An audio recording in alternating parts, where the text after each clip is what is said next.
Hi guys, welcome to I dream. నేను మీ Chanakya. ఫిక్స్డ్గా salary వచ్చే వాళ్ళ పరిస్థితి ఎలా ఉంటుందంటే, సో మంత్ ఎండ్ అయ్యేటప్పటికి సో ఇంత అమౌంట్ అనేది వస్తూ ఉంటుంది. కానీ సో మెయిన్గా ఒక ఫిలిం ఇండస్ట్రీస్ కానీ లేకపోతే కొంతమంది బిజినెస్ చేసే పర్సన్స్ కానీ వాళ్ళకంటూ ఫిక్స్డ్ అమౌంట్ అనేది కూడా ఉండదు. సో కొన్నిసార్లు ఆ మనీ అనేది కూడా ఫ్లక్చుయేట్ అవుతూ ఉంటుంది. సో అలాంటి వాళ్ళు ఇన్వెస్ట్మెంట్స్ చేయాలంటే ఎలా చేయాలి, వాళ్ళ ఇన్వెస్ట్మెంట్ ప్లానింగ్ ఎలా ఉండాలనే దాని గురించి ఇప్పుడు మాట్లాడతాం. మనతో పాటు కూడా పర్సనల్ ఫైనాన్షియల్ అడ్వైజర్ విజయ్ గారు ఉన్నారు. ఆయన అడిగి తెలుసుకుందాం. Hi sir. హలో అండి. సార్, మెయిన్గా ఫిలిం ఇండస్ట్రీ వాళ్ళు సో కొన్నిసార్లు ఛాన్సెస్ బాగున్నప్పుడైతే అమౌంట్ అనేది కూడా ఒక్కసారిగా లంసం వస్తూ ఉంటుంది. సో మంత్ ఎండ్ అని, సో మంత్ స్టార్టింగ్ అని వీళ్ళకి ఏమీ ఉండదు అన్నమాట. సో ఇలాంటి వాళ్ళు సో ఇన్వెస్ట్మెంట్స్ ఏదైనా చెయ్యాలి అని అంటే ఒక పర్సనల్గా ఒక మంచి ఫైనాన్షియల్ ప్లాన్ ఏదైనా చెప్పండి సార్. డెఫినెట్గా అండి. నేను ఒక పర్సనల్ నోట్ ఒకటి చెప్తానండి. మీ ఇండస్ట్రీలో ఉన్న మంచి బెస్ట్ ఎగ్జాంపుల్ చిరంజీవి గారు. వాళ్ళు ఎంత పర్సనల్ ఫినాన్స్ కానీ ఫినాన్స్ రిలేటెడ్గా ఎంత స్ట్రాంగ్ ఉన్నారు అంటే అంత స్ట్రాంగ్ ఉండడం వల్లనే ఈరోజు వాళ్ళంతా హైట్లో ఉన్నారండి. వాళ్ళ రెగ్యులర్ సినిమాస్ వల్ల, వాళ్ళు స్టార్డమ్ వల్ల ఇంత హైట్లో ఉన్నారు. ఇన్ని రోజులు కన్సిస్టెంట్గా మెయింటైన్ అవుతున్నారు అనేసి అనుకుంటున్నారు. కానీ నన్ను అడిగితే యాజ్ ఏ పర్సనల్ ఫినాన్స్ ఎక్స్పర్ట్గా నన్ను అడిగితే నేనేం చెప్తాను అంటే, వాళ్ళు ఇనీషియల్ కెరీర్లో తీసుకున్న ప్రికాషన్స్ ఎప్పుడైతే కెరీర్ స్టార్ట్ అవుతుంటుందో అప్పుడు వాళ్ళు తీసుకునే డిసిప్లిన్డ్ అప్రోచ్, ప్రికాషన్స్ వల్ల వాళ్ళు ఇప్పటికీ ఇంకా స్ట్రాంగ్గా ఉన్నారు. ఫినాన్షియల్గా స్ట్రాంగ్ ఉన్నారు, ప్లస్ ఫ్యామిలీస్ కూడా అంతే స్ట్రాంగ్గా ఉన్నాయి. They are literally more or less ruling some part of industry అనమాట. అంటే ఎందుకు అంటే అంత కమాండ్ ఎందుకు వస్తుంది అంటే వాళ్ళ ఫినాన్సెస్ అంత స్ట్రాంగ్గా ఉన్నాయి, వాళ్ళ ఇన్వెస్ట్మెంట్స్ అలా చేశారు. అండ్ చిరంజీవి గారే ఒక వీడియోలో చెప్పారనమాట, ఒక రియల్ ఎస్టేట్ రిలేటెడ్ వీడియోలో, ఒక టైంలో నేను ఇన్వెస్ట్ చేసిన అన్ని రియల్ ఎస్టేట్లో ఇన్వెస్ట్ చేసినవి నాకు రెమ్యునరేషన్ కంటే ఎక్కువ రిటర్న్స్ ఇస్తున్నాయి ఇప్పుడు అనేసి చెప్పారనమాట. సో అతనే ఓన్గా చెప్తున్నారు, చిరంజీవి గారే ఓన్గా చెప్తున్నారు అంటే ఇన్వెస్ట్మెంట్ అనేది ఎంత ఇంపార్టెంట్ అనేది మీరు కూడా అర్థం చేసుకోవాలి. ఫస్ట్ ఎగ్జాంపుల్ అది. సెకండ్ ఎగ్జాంపుల్ వచ్చేసి, మీకు ఎంత ఇన్కమ్ వస్తలేదో పక్కకు పెట్టేస్తే మీకు బడ్జెటింగ్ అనేది చాలా ఇంపార్టెంట్ అండి. ఎందుకు అంటే మీకు కన్సిస్టెంట్గా ఇన్కమ్ ఉండదు కాబట్టి మీకున్న 100 రూపీస్ అంటే for suppose me income 100 rupees అనుకుంటే 100 రూపీస్ని ఎట్లా స్ప్లిట్ చేసుకుంటున్నారు అనేది మనం డెఫినెట్గా చూడాలి. సో దీనికి ఒక రూల్ ఏంటి అంటే 50-30-20 రూల్ అనేది ఒకటి మనం రెగ్యులర్గా చెప్తుంటాము. అది మీరు డెఫినెట్గా పాటించాలి. పాటిస్తే నథింగ్ లైక్ దట్. అంటే 50% will be for the needs, 30% for the investments and 20% for the wants. Okay. అంటే నీడ్స్కి వాంట్స్కి కొంచెం మనం డిఫరెన్స్ తెలుసుకోవాలండి. నీడ్స్ అంటే మ్యాండేటరీ, అది లేకపోతే కాదనమాట. ఖచ్చితమైన అంటే అవసరాలు అంటే వేరే వాళ్ళతో కంపేర్ చేసుకుంటే మా ఫీల్డ్లో ఉన్న వాళ్ళకి సో నీడ్స్ అనేది ఎక్కువ ఉంటుంది. అవునండి. అండ్ వాంట్స్ అంటే మనకి వానబీ అంటే వాంట్స్ అంటే మనకి కోరికలు, అవసరాలు వేరు, కోరికలు వేరు. సో కోరికల్ని కొంచెం తగ్గించుకోవాలి మనం. సో ఖర్చులు ఉంటాయి డెఫినెట్గా. నాకున్న నాలెడ్జ్ ప్రకారము రూపాయి వచ్చే దగ్గర 10 రూపాయలు ఖర్చు పెట్టాల్సి ఉంటుంది ఇండస్ట్రీ వాళ్ళకి.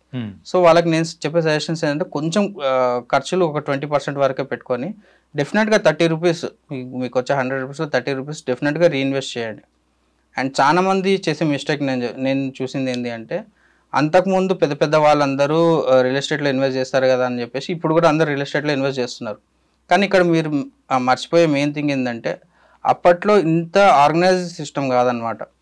So they are getting money, cash వస్తుండే, they are paying in real estate, అక్కడ అయిపోతుండే. కానీ ఇప్పుడు మీకు వచ్చే ఇన్కమ్ ఏదైతే ఉందో అది ట్యాక్స్డ్ ఇన్కమ్ మీకు వచ్చేది. విత్ టీడీఎస్లు కూడా తీసుకుంటున్నారు, చెక్స్ తీసుకుంటున్నారు అందరు. సో మీరు డెఫినెట్గా ఒక సిఏని పెట్టుకోండి, ట్యాక్స్ ప్రాపర్గా ఫైల్ చేసుకోండి. ట్యాక్స్ చేస్తున్న ఇన్వెస్ట్మెంట్స్ని కూడా ట్యాక్స్లు ఎంత తక్కువ చేసుకుంటే మీకు బెటర్ అవుతుందో చూసుకోండి. ఒక ప్రాపర్ సిస్టమేటిక్ వేలో మీరు వెళ్ళారనుకోండి, it will be more beneficial for you. కానీ మీరు ట్యాక్స్లు కట్టుకుంటా మళ్ళీ మీరు రియల్ ఎస్టేట్లో ఇన్వెస్ట్ చేస్తారనుకోండి, that will be a wrong approach అనమాట. ఎందుకంటే ఇంతకుముందు 20 years బ్యాక్ సిస్టమ్ వేరేగా ఉండే, ఇప్పుడు సిస్టమ్ వేరేగా ఉంది. మీరు ట్యాక్స్ తీసుకునే ఇన్కమ్ తీసుకొచ్చి రియల్ ఎస్టేట్లో అన్టాక్స్డ్ మనీగా చేసుకున్నారనుకోండి, you will get less returns అనమాట. సో మీరు ఆల్రెడీ ట్యాక్స్ ఇన్కమ్ తీసుకుంటున్నారు కాబట్టి మీరు మ్యూచువల్ ఫండ్స్ని మీ పోర్ట్ఫోలియో పెట్టుకోగలిగితే చిన్న అమౌంట్స్తో మీరు స్టార్ట్ చేసుకోగలిగారు అనుకోండి, లాంగ్ రన్లో definitely it will help you out అనమాట. ఓకే.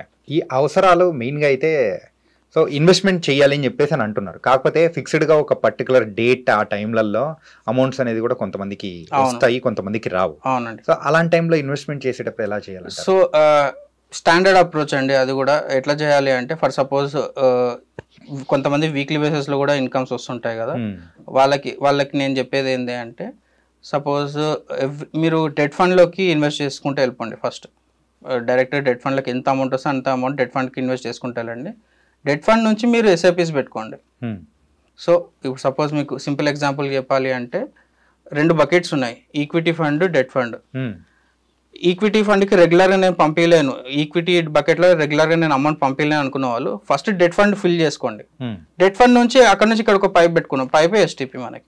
ఓకే, అంటే ఫస్ట్ డెట్ ఫండ్ అనేది కూడా మనం క్రియేట్ చేసుకున్న తర్వాత దాని నుంచి ఎస్టీపీ మోడల్ ఎస్డబ్ల్యూపీ మోడల్ పెట్టుకొని, లేదు STP correct, STP correct.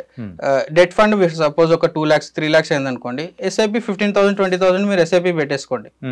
So that మీకు లాంగ్ టర్మ్ లో కాంపౌండింగ్ ఎఫెక్ట్ ఉంటుంది. సో మీ ఇర్రెగ్యులర్ ఇప్పుడు సపోజ్ ఈ మంత్ మీకు 1 lakh వచ్చింది, నెక్స్ట్ మంత్ అసలు ఏం రాలేదు, కానీ ఆల్రెడీ డెట్ ఫండ్ లో 1 lakh ఉంటుంది కదా, 1 lakh నుంచి 15,000 ఎస్ఐపి వెళ్ళిపోతుంటుంది. సో మీ ఎస్ఐపి ఎక్కడ డిస్కంటిన్యూ కాదనమాట. సో ఇర్రెగ్యులర్ ఉన్న వాళ్ళకి this will be the best approach అనమాట. ఓకే, మెయిన్గా ప్రాబ్లం వచ్చేది ఏంటంటే ఫిక్స్డ్గా ఒక టైంలలో ఇన్వెస్ట్మెంట్ చేసుకునేది అనేది ఉండదు అనమాట.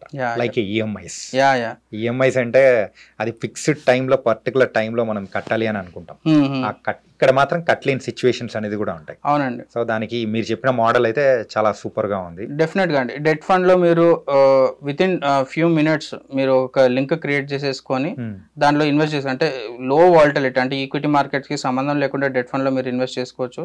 వన్స్ ఇన్వెస్ట్ చేసుకున్నారు అక్కడ నుంచి ఎస్టీపీ అనేది మీ డ్యూరేషన్, అంటే మీరు ఎంత క్యాపిటల్ పెట్టుకుంటున్నారో దానికి ఒక 10% లేకపోతే 5% అట్లా ఎస్ఐపి పెట్టేసుకున్నారు అనుకోండి, డెఫినెట్గా మీరు ఈ ఆపర్చునిటీ మాత్రం మిస్ అయ్యే ఛాన్సెస్ ఉండవు. కాకపోతే రియల్ ఎస్టేట్లో వాటిలో క్యాపిటల్ పెద్ద పెద్ద క్యాపిటల్స్ కావాల్సి ఉంటుంది. ఇక్కడ చిన్న చిన్న క్యాపిటల్స్ మీరు స్టార్ట్ చేసుకోవచ్చు అనమాట.